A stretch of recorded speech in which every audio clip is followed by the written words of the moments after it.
Pada video kali ini kita akan membahas tentang sarana ilmiah. Sarana ilmiah sendiri terbagi dalam 4 bagian. Yang pertama ada bahasa, matematika, statistik, dan logika. Dan pada video kali ini kita akan membahas 2 bagian pertama, yaitu bahasa dan matematika. Sudah sangat lazim bahasa memegang peran penting dalam kehidupan manusia. Kelaziman tersebut membuat manusia jarang memperhatikan bahasa dan menganggapnya suatu hal yang biasa, seperti bernafas dan berjalan. Padahal bahasa ini mempunyai pengaruh yang luar biasa, dan dengan bahasa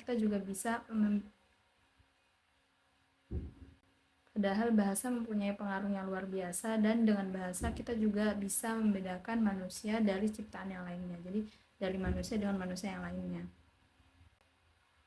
Seperti yang diutarakan oleh Ernest Caesar bahwa keunikan manusia bukanlah terletak pada kemampuan berpikirnya, tetapi terletak pada kemampuannya dalam berbahasa. Bahasa adalah sarana komunikasi antar manusia. Tanpa bahasa tidak akan ada komunikasi. Kemudian tanpa komunikasi manusia tidak dapat bersosialisasi. Dan manusia tidak akan disebut dengan makhluk sosial. Sebagaimana sarana komunikasi, maka segala yang berkaitan dengan komunikasi tidak terlepas dari bahasa. Seperti berpikir sistematis dalam menggapai ilmu dan pengetahuan. Dengan kata lain, tanpa mempunyai kemampuan berbahasa, seseorang tidak dapat melakukan kegiatan berpikir secara sistematis dan teratur. Joseph Brum mengatakan bahwa a language is a structured system of arbitrary vocal symbol by means of which member of social group interact. Artinya, bahasa adalah suatu sistem yang berstruktur dari simbol-simbol bunyi arbitrer yang dipergunakan oleh para anggota suatu kelompok sosial. Dalam bahasa terdapat beberapa unsur. Unsur pertama yaitu simbol-simbol. Simbol-simbol berarti things that stand for other things, atau sesuatu yang menyatakan sesuatu hal yang lainnya. Hubungan antara simbol dan sesuatu yang dilambangkannya itu bukan sesuatu yang terjadi dengan sendirinya atau sesuatu yang bersifat alamiah. Fungsi simbol atau lambang khususnya diperoleh dari mufakat kelompok atau konvensi sosial dan tidak mempunyai efek apapun bagi setiap orang yang tidak mengenal konvensi tersebut. Jadi jika dikatakan bahwa bahasa adalah sistem simbol-simbol, maka hal tersebut mengandung makna bahwa ucapan si pembicara dihubungkan secara simbolis dengan objek-objek ataupun kejadian dalam dunia praktis. Yang kedua ada simbol-simbol vokal. Simbol-simbol yang membangun ungkapan manusia adalah simbol-simbol vokal, yaitu bunyi-bunyi yang urutan-urutan bunyinya dihasilkan dari kerjasama berbagai organ atau dengan sistem pernapasan.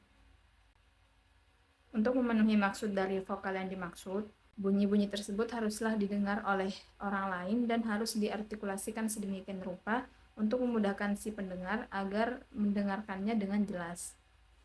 Yang ketiga ada simbol-simbol vokal arbitrer.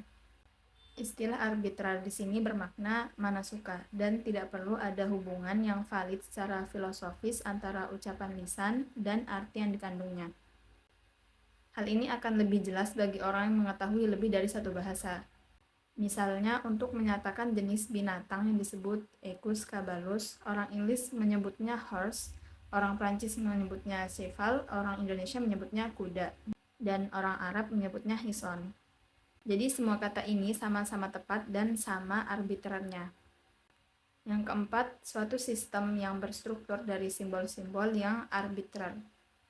Walaupun hubungan antara bunyi dan arti itu bebas dari setiap suara, hati nurani, logika, atau psikologi, namun kerjasama antara bunyi-bunyi itu sendiri di dalam bahasa tertentu ditandai oleh sejumlah konsistensi dan ketetapan intern. Jadi ditandai dengan tekanan kata dan intonasi. Yang kelima, yang dipergunakan oleh para anggota suatu kelompok sosial sebagai alat bergaul satu sama lain. Bagian ini menyatakan hubungan antara bahasa dan masyarakat. Dan di sini para ahli sosial menaruh perhatian lebih. Fungsi bahasa memang sangat penting dalam dunia manusia. Karena dengan bahasa, para anggota masyarakat dapat mengadakan interaksi sosial. Dalam fungsi bahasa, di sini para pakar berselisih pendapat. Aliran filsafat bahasa dan psikolinguistik melihat fungsi bahasa sebagai sarana untuk menyampaikan pikiran, perasaan, dan emosi. Sedangkan aliran sosiolinguistik berpendapat bahwa fungsi bahasa adalah sarana untuk perubahan masyarakat. Walaupun ada perbedaan pendapat, pendapat ini saling melengkapi. Secara umum dapat dinyatakan bahwa fungsi bahasa yaitu yang pertama sebagai koordinator kegiatan-kegiatan masyarakat. Kemudian yang kedua, penetapan pemikiran dan pengungkapan. Yang ketiga, penyampaian pikiran dan perasaan. Yang keempat, sebagai penyenangan jiwa. Yang kelima, pengurangan kegoncangan jiwa. Unsur yang kedua, bahasa sebagai sarana berpikir ilmiah. Untuk dapat berpikir ilmiah, seseorang selayaknya menguasai kriteria maupun langkah-langkah dalam kegiatan ilmiah. Di samping menguasai langkah-langkah, tentunya kegiatan ini dibantu oleh sarana berupa bahasa, logika, matematika, dan statistika.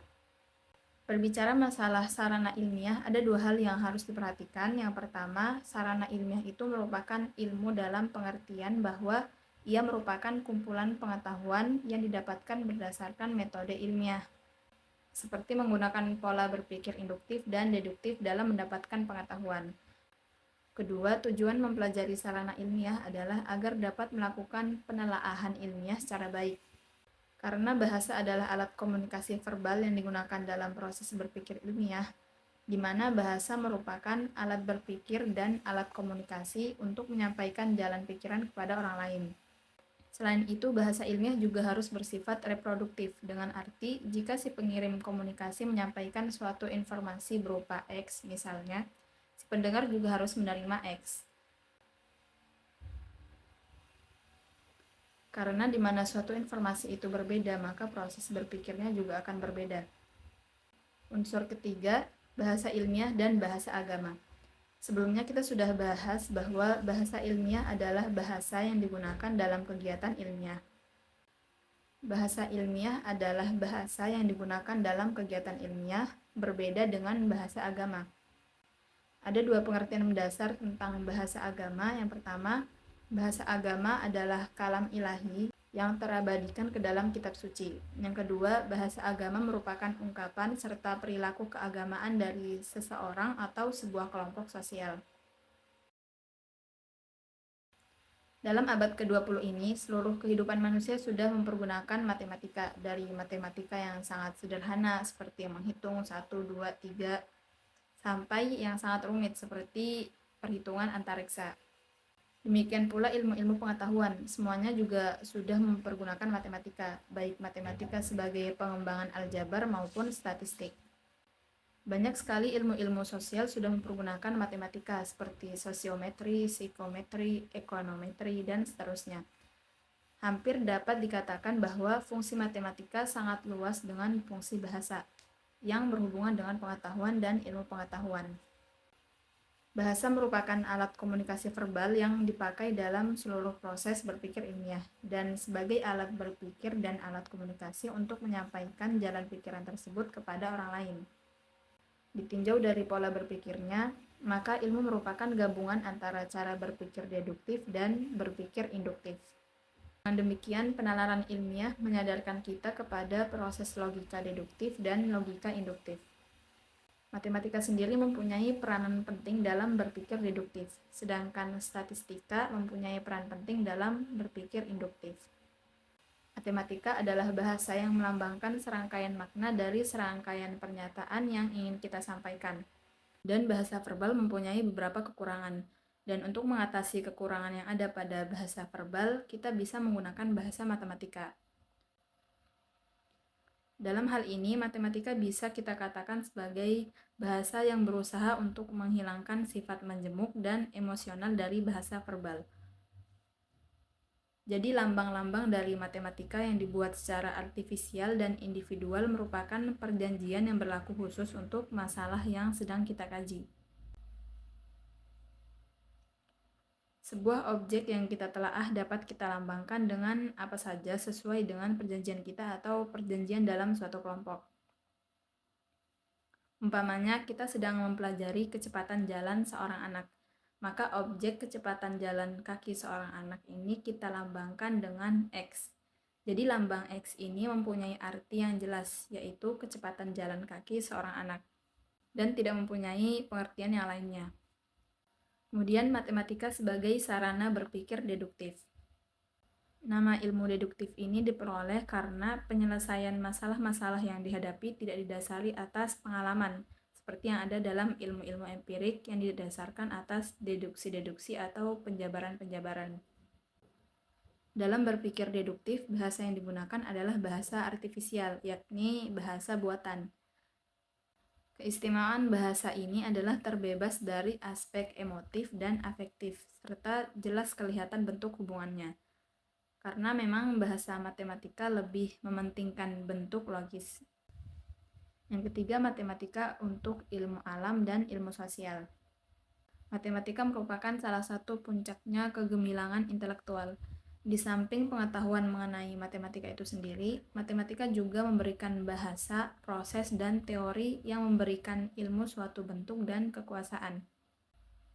Fungsi matematika menjadi sangat penting dalam perkembangan berbagai macam ilmu pengetahuan. Misalnya perhitungan matematis yang menjadi dasar desain ilmu teknik.